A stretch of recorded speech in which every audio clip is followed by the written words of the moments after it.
Well, I can't tell you how great it is to just be back with everybody as we kick off the new year. As this is, our first time together in 2023. Hope everybody had a great new year. And hey, I want to welcome and say a special welcome to our Oak Creek Franklin campus. Can we just give them a round of applause as they are joining us today? And hope you had a good new year there as well. And let me ask you this. How many of you made some sort of New Year's resolution? Just, some of you are like, I don't even remember. It's only been a week. How many you made? Yeah, how many of you are still going on your New Year's resolution? Oak Creek Franklin, how many? Well, if you are still going, you are in the 75% category right now as we tip over week one. I did things a little different this year. I actually decided to make 12 of them. Okay, usually I make like one or two, but I thought the more I make, I'm bound to get one through, all right? So I made 12 of them, still going strong on 10 of them, so I'm doing okay. But hopefully you made a New Year's resolution. Hopefully you had a great kickoff to your new year, and I'm really excited about just this new year and what God's going to do just through us as a church. Now, speaking of new year, I want to kick off the new year by talking about something that impacts every single one of us: mental health. If I were to say to you, I want you to raise your hand if either you do or you know someone close to you who struggles with some sort of mental health related illnesses, I bet you every single one of us would pop our hand up, I bet. I would pop both hands up. And the reason is because there are people in my family, my kids, some of my kids have struggled with anxiety and depression in a very, very significant way. And personally, beginning of last year, I had a hard time getting out of bed. My mind just wouldn't let me do it, and then physically I felt very, very fatigued, and I later found out that I was diagnosed with mild depression. And in fact, it was just this week I finally told some staff people about it. They never knew about it. I just hit it, and I just thought, this couldn't happen to me. Mental health is now being called the hidden epidemic. And the statistics that we're seeing are just very troubling to say the least. Let me just share just a few of them with you. Here's the first statistic, that more than 50% will be diagnosed with some sort of mental health or disorder at some point in your life. Think about this, 1 out of every 2. Here's another one, that anxiety and depression are among the highest. And that hasn't changed over the last few years. In fact, those numbers just continue to skyrocket. One more. It's highest among students and young adults. And if you're a parent, you already know this, because it's just spreading like wildfire through this next generation.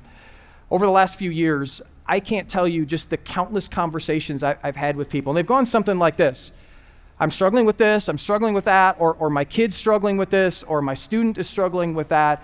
And I pray and I seek God. I don't know what to do. I can't recover from this thing. What is this all about?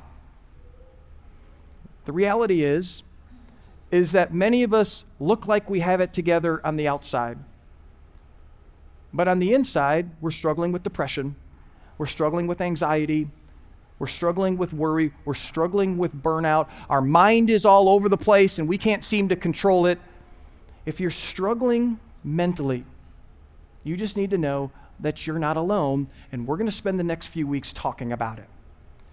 That's why we're kicking off today a brand new series that we're calling Rewire, a conversation about mental health. And over the next few weeks, what we're going to do is we're going to talk about things like burnout and silencing your negative thoughts and anxiety and worry, just to name a few. And we hope that this series is something so much more than just something that we talk about in an hour service during the week, but we want to take it beyond that. One of the things that we're going to do is that we know parents, as I shared those statistics with you with kids and students, we're going to provide some ways for you to equip you to talk about your kids and students about mental health. We've also put together a very robust resource page. Here's the link to that resource page, and this is going to be growing. There's counseling recommendations, there's articles, there's devotions and different things on there. I want to encourage you to download or tap onto that resource page, and like I said, through the series, it'll continue to build. But here's what I want us to do to begin. I want you to turn to the person next to you and say, I am ready to rewire. Ready? Go for it. Oak Creek Franklin, go for it. I'm ready to rewire.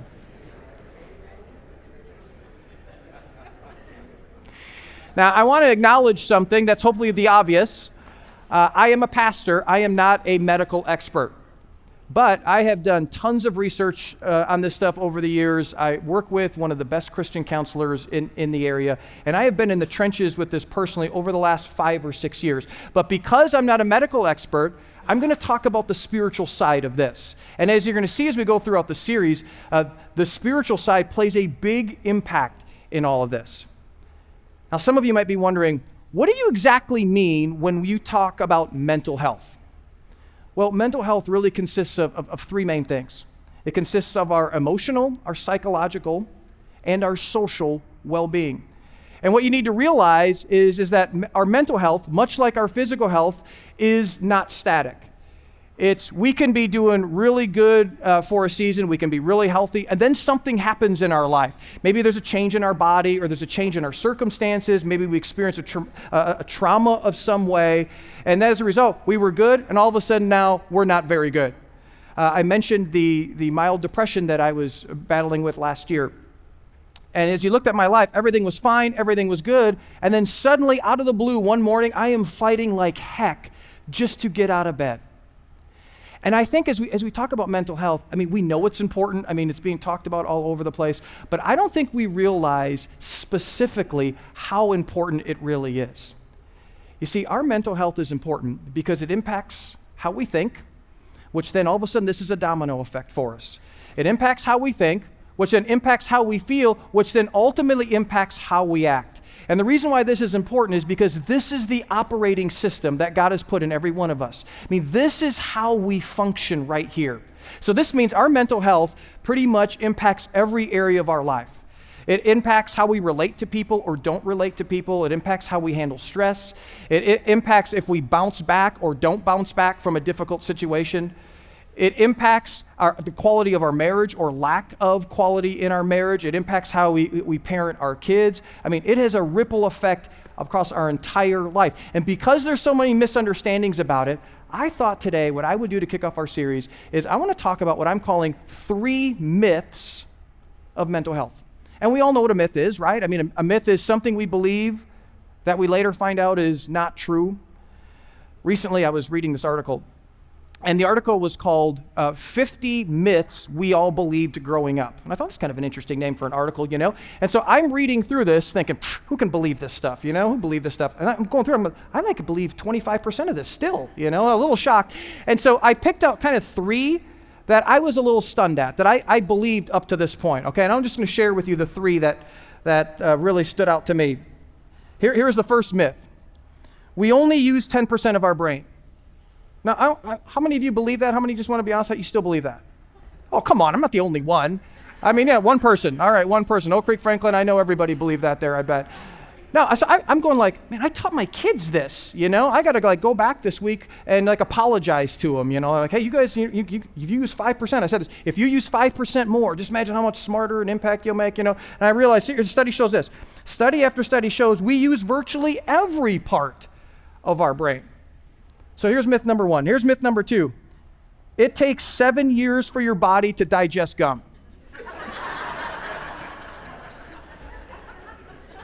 I'm like, are you stinking kidding me? I haven't chewed gum in years because of this stupid myth. Because I'm like, you know, I know I'll swallow it. I don't want that thing wallowing around in my stomach for 7 years, you know, and I told my kids, be careful not to chew gum because here's what's going to happen to you and all that stuff. I'm like, man, but listen to this study. Our body can't digest gum at all, so it doesn't stay in your stomach. It moves quickly through your digestive system, and then it passes. Well, welcome bubble yum, because it's coming back to my life right now, you know. Last one. It's safe to eat food that's been on the floor for what? 5 seconds. What do we call it? The 5-second rule, right? I mean, like I said, parented this. A couple weeks ago here in Greenfield, I was talking to this family. They had little kids, and they were eating donuts, you know. And one of the kids dropped some of the donut on the floor. And I said, dude, it's good. It's the 5-second rule. Take it. And the mom kind of looked at me like,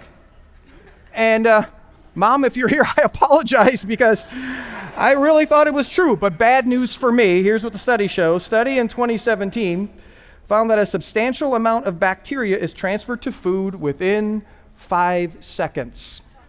So those are just some of the myths that we believe maybe growing up. But there are also some myths when we talk about mental health. And so what I'm going to do is I'm going to talk about 3 of them. And these myths, understand, they're going to lay a foundation for where we go from here.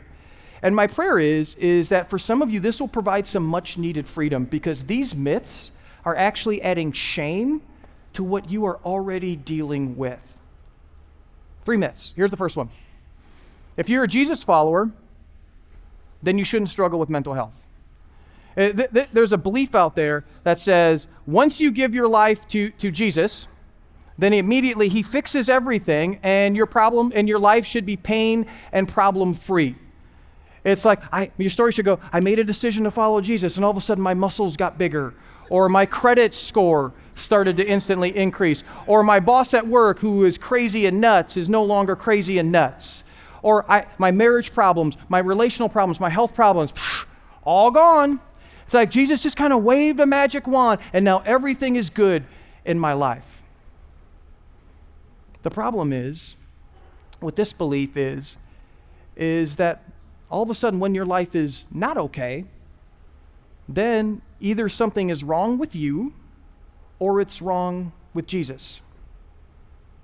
Yes, there's something wrong, but it's not with you and it's not with Jesus. What's wrong is that you believe something about following Jesus that Jesus himself never promised. In fact, on many occasions, he talked about the opposite. Let me give you just one example. One time Jesus, he said this in John 16. He says, in this world you'll have what? Trouble. But take heart, I've overcome the world. And so Jesus never said, hey, follow me, and your life is going to be perfect and all your problems are going to go away. In fact, time and time again, Jesus would say, follow me, and when pain and problems hit your life, you don't lose hope, because I'll walk with you through whatever comes your way. You know, this myth right here is why I think that there's a stigma attached to mental health and faith, or mental health and the church. Because if you struggle with mental health and you don't think that you should, then in your mind, something must be wrong with you. And so what you'll go to, it's like, okay, is maybe I don't have enough faith, or maybe I don't pray enough, or if I pray a lot, maybe I'm not praying the right way, or maybe there's some sin in my life, and this problem is there because of the sin, and if I just kind of get rid of that problem, then everything will be better again. The truth is, you can follow Jesus with all your heart and still battle depression. You can read your Bible every single day and still deal with anxiety. You can not miss church for all of 2023 and even sit in the front row because, you get closer to God when you're sitting in the front row, And you can even serve in the 2-year-old room and still struggle to overcome trauma. Partially because you're probably serving in the 2-year-old room, who knows? One of the things I love about the Bible is that many of the people in it are so relatable for us today. In fact, many of the men and women who we would consider heroes of the faith, many of them went through seasons where they struggled with mental illness in some way. Let me just give you a couple examples. In the Old Testament, there's a well-known prophet. His name is Elijah. And if you read his story, God just did all this really cool stuff for him. I mean, such cool stuff that we would go, I would never doubt God if God did that in my life. Well, there's this one time that he challenged 400 false prophets to a firefight, something I hope you don't do from here, okay? But the firefight was, he said, okay, I'll challenge you to see which God sends fire from heaven first. And so he lets them go first, and they're doing all this crazy stuff to try to get fire, and Elijah starts to talk trash in such a cool way. He's like, dudes, maybe your God's relieving himself back there in the outhouse, just some really cool trash talking stuff. Well, eventually, then Elijah's God sends fire, humiliates them. The very next day, Elijah goes, God, I don't want to live anymore, take my life. David, King David, we know him as a warrior. He defeated Goliath. He's king. I mean, you look at his life, everything is good, right? You read through some of the things that he said in Psalms, and he wrote in Psalms, and you'll see that he battled with despair, constantly wondering if God had abandoned him. Another prophet, Jeremiah. Well, every time I hear Jeremiah, I want to know Jeremiah was a bullfrog, it kind of goes through my mind. But Jeremiah, he was actually known as a weeping prophet. Now, I don't know about you. I don't want to be known as a weeping anything. I want to be known as an MMA prophet or a linebacker prophet. But for Jeremiah, Jeremiah, as well known as he was, Jeremiah struggled with insecurity, and he cursed the day that he was born. And so if you struggle with mental health-related illnesses of some kind, and you don't think you should, and you don't know what to do, oftentimes the message in the church is, well, you just need more of God.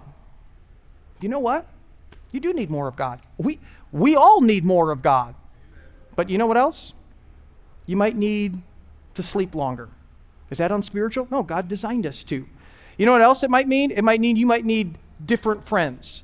You don't have any sort of community in your life. And as you're going to see, that many of the mental health related statistics are attached to our lack of community. You have no one in your life that is encouraging you and fighting for you and praying for you. You know what you also might need?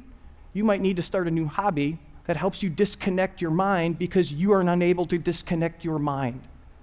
You know, if you're struggling with mental health related illnesses of any kind, and many of us are, and you're trying to take steps with God, and you're trying to walk with God, listen, it doesn't mean that anything is wrong with you or with Jesus. You know what it means?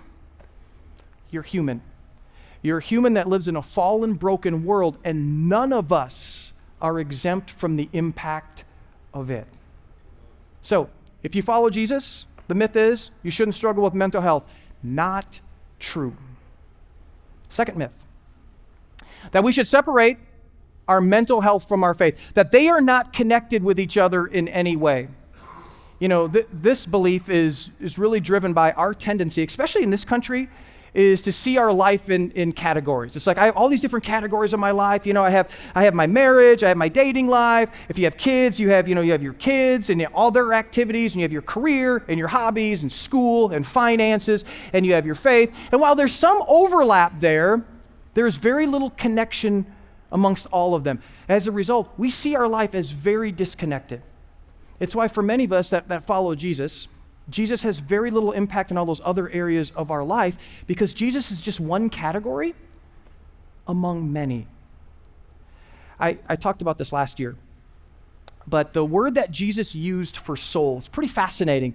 It's where we get our word psychology, which means soulology. But the word technically means this. It means whole. So for Jesus, the soul wasn't some immaterial part of us that when we die kind of floats away, and goes who knows where, goes to heaven some kind. Jesus didn't see it that way. Here's how Jesus saw our soul. Your soul is the integration of the whole you. And so your soul includes your physical body, includes your mind, includes your will. The immaterial and material part of you wrapped together is your soul, which means this. God did not create us to be disconnected. And here's the thing, you already know this because you have a story in your life when you were sick or hurt and it impacted other parts of you. Last November, I had what was just kind of everyone else seemed to have. I don't know if it was a stomach bug or whatever it was called. And so it took me out for about 6 days. And in fact, one of the days I slept for 18 hours. Now, my wife and kids were happy, but I wasn't really happy because it was really rugged. And here's the thing, it just didn't impact me physically. It impacted me mentally and it impacted me emotionally as well. Now, here's what this means when it comes to our mental health. Some of our mental health related illnesses and struggles. Now, I'm not talking about the medically diagnosed stuff, okay? That's a different conversation altogether. But some of our mental health related illnesses, do you know what that means? Some of them are actually spiritually related. Let me give you some examples. For some of you right now, you're struggling with anxiety. And do you know why that is? It's because deep down, you're still wrestling with identity issues. Or you're carrying a weight that you were never meant to carry, and it's having a ripple effect. Those things are spiritually related issues. Some of you are burned out right now. Do you know why you're burned out? Because you are living at a pace that God never designed for you to live. And the solution to these things is that we need to tap into God's rhythms and ways He created us to live, which when we do, it just has this amazing ripple effect into every area of our life, including our mental health, because God's ways will always integrate us, not disconnect us. Let me just give you a kind of a personal example of this, kind of in a pastor level, so to speak. Research is showing that mental health in the pastor world is absolutely staggering right now. One study just came out, and it's confirmed other studies, that showed that up to 40% of pastors right now are just thinking of quitting altogether. And much of it is driven by mental health related things. Once again, as I talked about earlier, that I battled mental health things, including mild depression. And at the time, I was already seeing a counselor. And let me just say, my counselor, he has earned his money with me and more than think. I think sometimes he's going to write a book and it's going to be like, person X, patient X. I'm like, man, it sounds like my story, And he's great, and it's been wonderful for me. Well, as I'm kind of going through this, the whole depression thing, he challenged me to ask some larger questions. And so I'm asking, okay, well, why am I struggling with this right now? And one of the things that popped out for me was in the church world across the country, probably across the world as well, but over the last few years, people have just been jumping churches and leaving churches, quitting church, and not for spiritual reasons, even though they always mask them, because this is what Christians do. They always mask them in spiritual reasons, and they're not spiritual reasons, but for unspiritual reasons. And so it's like people who you thought were with you, they turned on you, and they are no longer with you. And so you have a choice when you experience so much loss. The loss is you just kind of keep on going on, and you kind of suck it up and tough it out and all that stuff, which I was doing. Little did I know it was having a ripple effect. Or God has put in some stuff into place that when we experience loss, there's an appropriate way to grieve those losses. And so I started to put that into practice, and I started to grieve some of those losses. And as I did that, guess what got easier to do for me? Get myself out of bed. I had to be willing to tap into some of those very things that God has built into rhythms he's built into creation and things he's put into practice that will allow us to deal with those very things and has a ripple effect on the rest of our life. I like to think of mental health. I like to think about this kind of picture. Maybe this will help. I like to think of mental health as like the check engine light in our car. Now, I don't know about you, but when the check engine light goes on in my car, I first ignore it, hoping it'll go away. And then I pray that it'll go away, and it never goes away. But what's the purpose? Think about this. What's the purpose of the check engine light in our car? The check engine light is there to let us know something is wrong, and it needs to be looked at. Things like anxiety and worry and depression and burnout, and you could just keep the list going. It's our body and our mind telling us that something is wrong and it needs to be looked at. And if we would be willing to put into practice the things that God has told us to put into place, once again, not from the medically diagnosed things, okay? It's a different, even though it will impact that, we will see that it'll have a ripple effect on the rest of our life, because God will always bring our life to connect with one another, which means this, it'll improve our mental health. Throughout our series, we're actually going to talk about some things that we can do when our check engine light goes on. Because, as I said, God has put some things in place that'll help us to rewire our mind and rewire our body that'll help us through those things. Third and final myth. God doesn't care about your mental health. He doesn't care. I mean, come on. I mean, have you looked at the world and what's going on in our world right now? There are so many bigger things going on in our world. I mean, God doesn't care about my anxiety or my depression or my worry issues or that I'm burned out, woe is me sort of thing. I mean, God doesn't care about that stuff. The problem with that is that when you read the Bible, especially the Psalms, you will discover that God not only cares about the world, but he cares very much about your world and my world. Let me just read you just a few examples of just how much God cares. Psalm 34. The Lord is close to the what? Brokenhearted, and saves those who are crushed, literally overwhelmed in spirit. Now, we tend to think the opposite, right? It's like, hey, something bad happens to us. We have struggles, issues, whatever that may be. We're like, God abandoned, God is far. And then someone's like, no, actually, you've got it wrong. He's actually close. You're just not aware of it. Here's another example. God is our refuge and strength. Refuge is a place you run to and hide in trouble. It's where you find safety. He says, God is our refuge and strength, in ever-present help in what? Trouble. There's the same word Jesus said, that God is ever present in our troubles. Final one. Even though I walk through the what? Not great times, the darkest valley. I'll fear no evil, for you're with me. Your rod and your staff, they what? They comfort me. What's interesting is that any counselor will tell you that when you go through and we go through difficult, dark times, the thing that we need most is comfort. And what does the psalmist write? What is God going to give us? Exactly what we need the most, comfort. And that's just 3 examples. There's hundreds more I could give you that when we go through the most difficult, trying, painful times, that God is there if we invite him into those situations. There are a lot of verses from the Psalms that people post on social media. They're screensavers on phones. They're on coffee mugs. I want to read to you part of a psalm that you will never see on any of these things.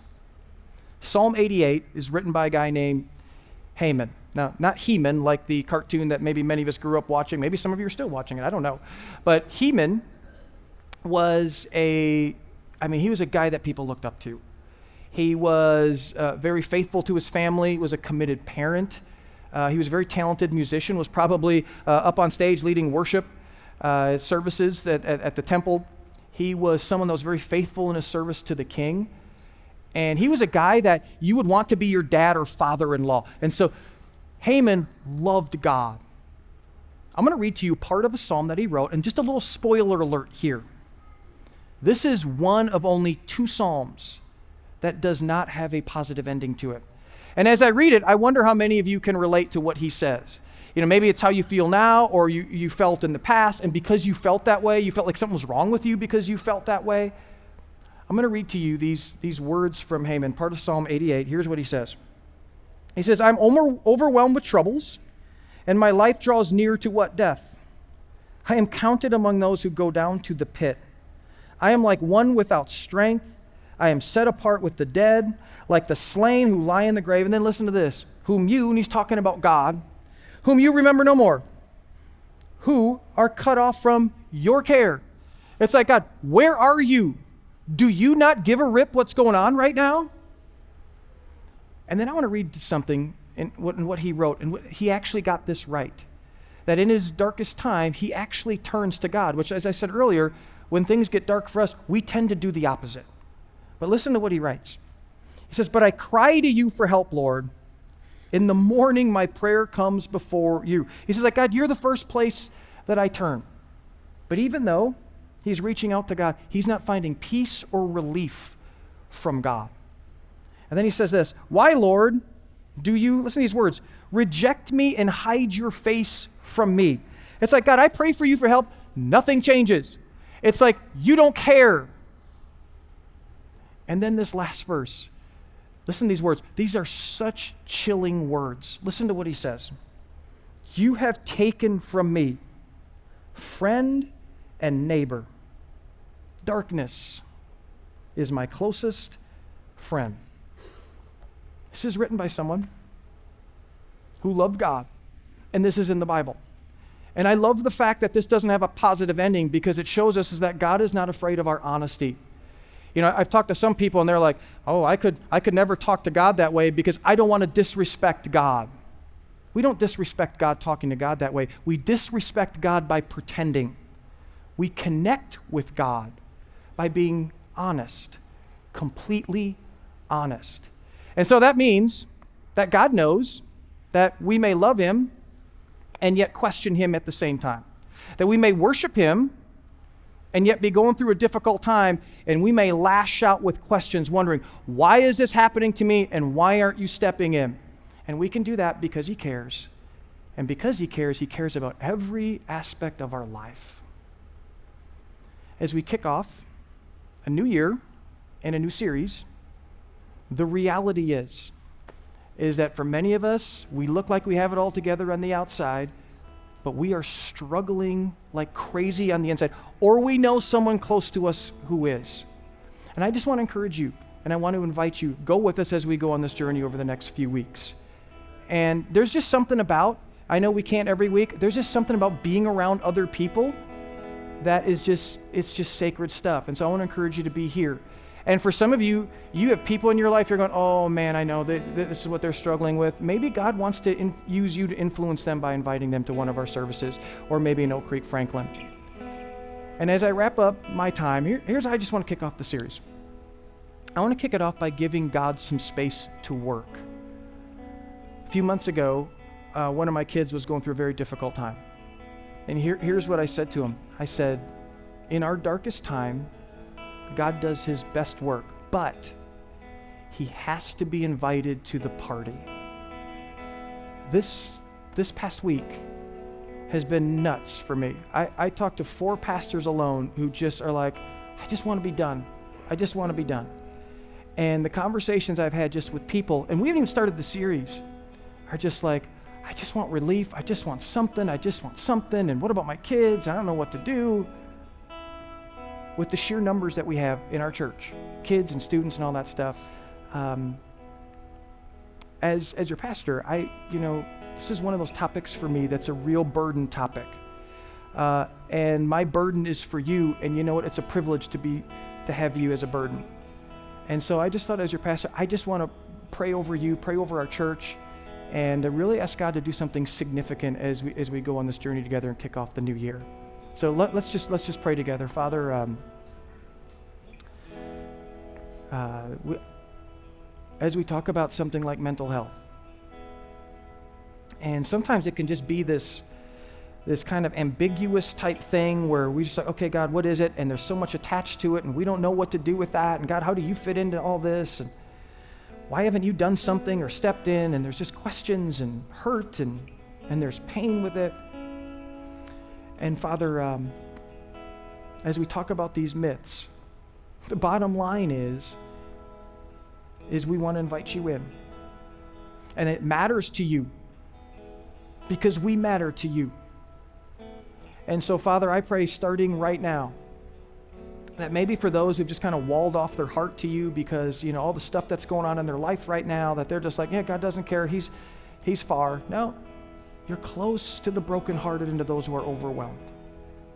And Father, even when it comes to something like this, we want to invite you in. God, for those of us who have kids and students, we want to pray over our kids and students, and we want to pray that you do a significant work in their lives over the next couple of weeks. This generation is just being pounded. And you have different, God. And we're going to pray for different. God, for those of us who are really wrestling with this right now, I would pray that your Spirit would move powerfully, that breakthroughs would happen, that maybe applying some different things that you have for them, that we tap into your rhythms and your ways that you created us to live, that we'd have the courage to do that. And God, for those who have loved ones that are, God, we just lift them up to you, and we thank you that we get to do this together, that we get to do this with you. And Father, the local church should be the best and the safest place to bring all of this to you. And may that be the case over the next couple of weeks. Thank you, God. I pray this over our church. I pray this over every individual person and family. God, thank you for the honor of being able to do this and do this together. And we pray this in Jesus' name. Amen.